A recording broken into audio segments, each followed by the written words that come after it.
Yo, what is up YouTube? I'm Blop3 and today I have another Black Ops 3 commentary video for you guys. I think this is on the map Infection. I always call this map the Inception map because when you look to the right here, I don't know if you're going to be able to see it, but the map is kind of on its side and the actual wall is the ground that's tilted up on its side, which is like a scene from Inception if you've ever seen that movie before.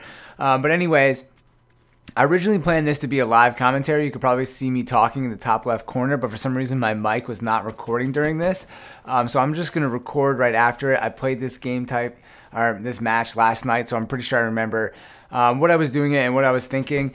I'm going to be doing some live commentaries, kind of explaining what I'm doing as I do it, so you guys can kind of see my thought process, kind of see how I move around the map and pick up a lot of kills, and also just kind of I don't know, use this weapon because I think that the heavy weapons in this game are really awesome, the Gorgon being one of them, and I think a lot of people don't know how to use heavy weapons correctly in Call of Duty, so I'm just going to explain kind of my thought process with that, and also kind of a good play style for using the heavy machine gun. So right here, you can see one of the downfalls of using a heavy machine gun is that the reload time takes forever. So eventually, at some point, when you're using this kind of weapon, you're going to want to have some kind of fast mags or some kind of perk in this game that makes you reload faster. I don't know all of the perks in Black Ops 3. I've only been playing this game for a little bit amount of time, and I've just been practicing with a few amount of guns and some perks. I haven't really taken the time to look through everything, but I know that most guns do have a fast mags or a faster reload option. So you just have to use the gun long enough until you get to that point. But the positive part about using the heavy machine gun, that especially this Gorgon, is that it's only a 2-shot kill. I heard that the Gorgon was really OP when the game was first launched, but then they kind of nerfed it or toned it down. I don't know in which way, but then now it's less powerful. There's a guy camping right here in the church, so I'm kind of just not leaving until I get him.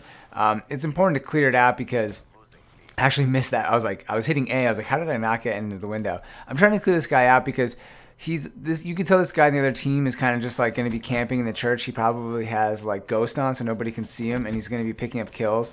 That's a really good strategy. That's what I do a lot in Call of Duty, is try to take ghosts and hide in the enemy's base, because you get a lot of players who will just keep kind of running through and not really paying attention, or they'll think that oh, somebody else will kill that guy. So he could be there and get a pretty big kill streak. So I just wanted to make sure that I actually killed him. And right there, I was trying to shoot through the window there, or see if the Gorgon would penetrate through the wall. But I think you need FMJ to do that in this game, the full metal jackets. So you can see I'm just being really cautious here. If you're using a heavy machine gun, you need to really take your time. You can see a lot of times I'm turning corners, I'm already hitting L. There's a trip mine there. I'm not used to those in this game, so it actually killed me. And I have my special here. I'm waiting to do that.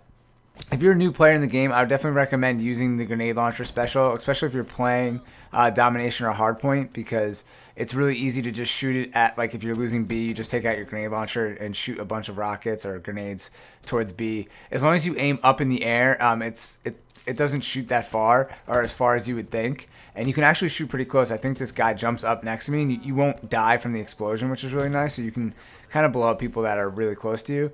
I think last second here I end up getting some guys on C, but the other guy stays alive. But you can see the power of the Gorgon. It just kills people so fast, which is really nice. This gun is really strong, and I would definitely recommend it for beginners, because a lot of times when you're a beginner player, you don't want to use a weapon that is shooting super fast, like a submachine gun, because it's really hard to aim. And a lot of times those guns are harder to use, the ones that have less damage, in my opinion, because they can be really good guns, but you need to be really accurate with them, or very close. And a lot of times newer players kind of have a harder time running around the map, understanding where people are going to be. And at least with the heavy machine gun, you can kind of move a little bit slower, but you have to understand you can't be sprinting around corners.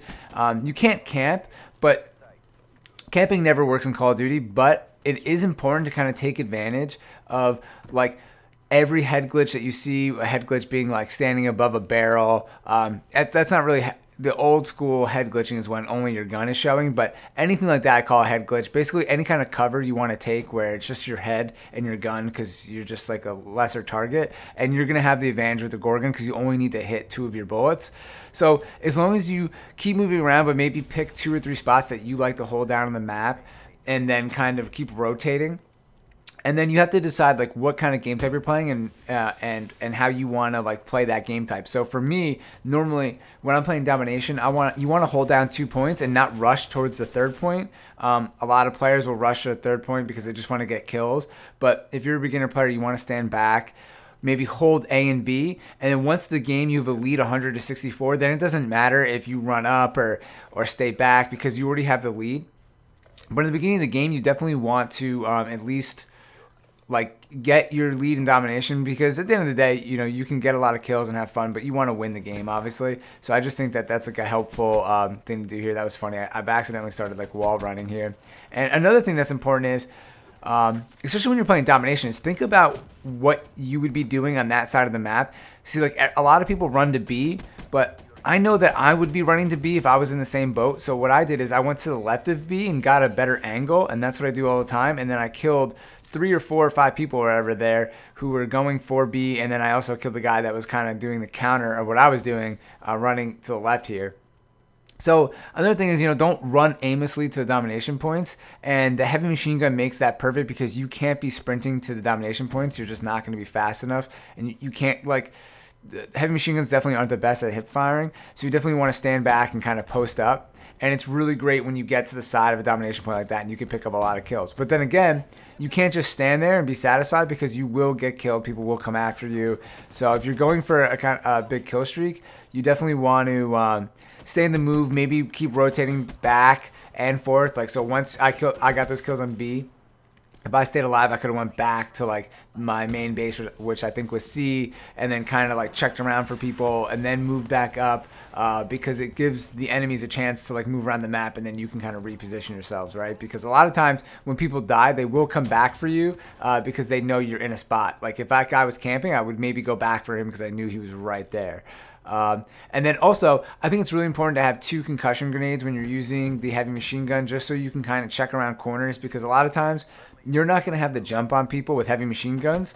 So it helps to kind of, I thought there was another guy here, but I guess there wasn't. It helps to throw the concussion grenade around the corner, so then you can get the jump on somebody with the heavy machine guns. Like I said, it's such a fast killing machine that if someone is like, they can't turn as fast, basically your weakness is you can't turn as fast. And if someone's like jumping around you or they're hovering over you, you're probably not gonna be able to kill them, right? If they jump over you, or if they have like a controller where they can hit multiple buttons like the Xbox Elite or a SCUF controller, they're going to be able to jump over you and aim down at the same time and shoot you, while you're like probably on a lower sensitivity and you can't even aim up in time to kill him. So if you stun somebody there, then they can't really move around as fast, and you could just take them out with the stun gun, which is, the Gorgon, which is awesome. So I would definitely recommend giving some of the heavy machine guns a try. Like I said, some of the early heavy machine guns have a really fast fire rate, and I didn't find them as effective. So for newer players, I think they would probably struggle as well. So definitely just try to level up until you can try out the Gorgon. And watch out for those trip mines. I've been dying to a lot of those this game, so I'm trying to get better at recognizing those. I guess those are kind of like the bouncing betties of this game. Like I said, because I haven't been playing Black Ops 3, I don't recognize all of the new traps and all that stuff. I'm still leveling up and seeing all the weapons. I initially wasn't playing during the release, so now I'm still getting a hang of it. But as you can see, I'm on the top of the leaderboard there. I think it said I was 39 and 11. I guess another important thing to talk about is kill streaks. Right now I'm using what back in the day used to be like a 3-5-11 style kill streak. So I don't know how many kills they are now, but it's a UAV, lightning strike, and wraps, which is basically this version of this game's version of dogs. So you want to have reasonable kill streaks that you can get. Obviously, it probably gets boring running the lowest kill streaks, but if you're a new player and you're using a heavy machine gun, I would probably recommend using something like a UAV care package, counter UAV. This way, you're getting a lot of the low kill streaks, and the care package gives you a chance to get some cool kill streaks. And then also, like, counter UAV is really helpful to your team. And then because you're going to be maybe standing in the back a little bit more than a player that maybe has a submachine gun or something like that, the care package is nice because you don't have to worry about it as much unless the spawns are flipping back and forth a lot, then you have to worry. But on a map like this, the spawns haven't been flipping. We've been pretty much holding C this entire time. That you could have a care package and hang in the back. So definitely pay attention. If you get a little bit more kills, then you can start upping your kill streaks up, or you could try it out if you get comfortable with the Gorgon. But let me know what you guys think. I got this weird Gorgonzola blue cheese skin. No, I'm just kidding. I got this skin in like one of those boxes, so I thought it was pretty cool. But let me know what you guys think of the Gorgon rifle. Hopefully this worked out. Let me know if this helps. If you want to play some Call of Duty, let me know. As always, guys, thanks for watching. I am Blop3, and I'll talk to you guys later. Peace.